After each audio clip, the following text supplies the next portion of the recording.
Sveiki, bičiuliai žuvis, tai vasario mėnesio horoskopas jums. Pirma vasario pusė palanki jums parduoti kažką tai, parduoti, pirkti, parduoti, daugiau toks labiau su pardavimais, su noru išsipildymu, jeigu nusipirkti, tai ką jūs galbūt planavot, norėjot, bendrauti su intelektualiais, sėkmingai žmonėm, užmėgsti kažkokius tai santykius, draugystę.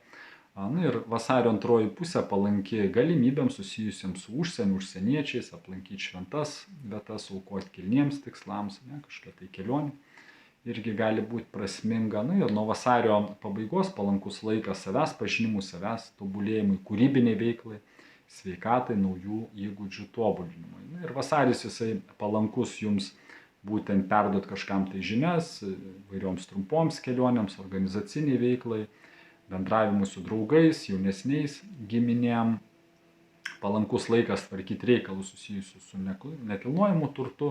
Gali, aišku, kažkas galbūt striktai, labiau viską reikėtų įsigilinti, ypatingai jeigu ten su automobiliais, su remontu, reiškia viską taip stenkite žiūrėti giliau, spręsti tokiais irgi apeiti, sakykime, įvairias situacijas. Ir vasaris yra palankus laikas jums bendrauti su dvasingai žmonėm arba su savo antrąją pusę, tarkim, aplankyti šventas vietas, gilintis į gyvenimo prasmę ir įvairius egzistencinius klausimus. Tai va, primenu, kad yra bendro pobūdžio informacija, į ką vertėtų atkreipti dėmesį ir primenu, kad pasitikslinkit savo zodiako ženklą, jeigu dar to nepadarėt, mano video yra koks jūsų zodiako ženklas.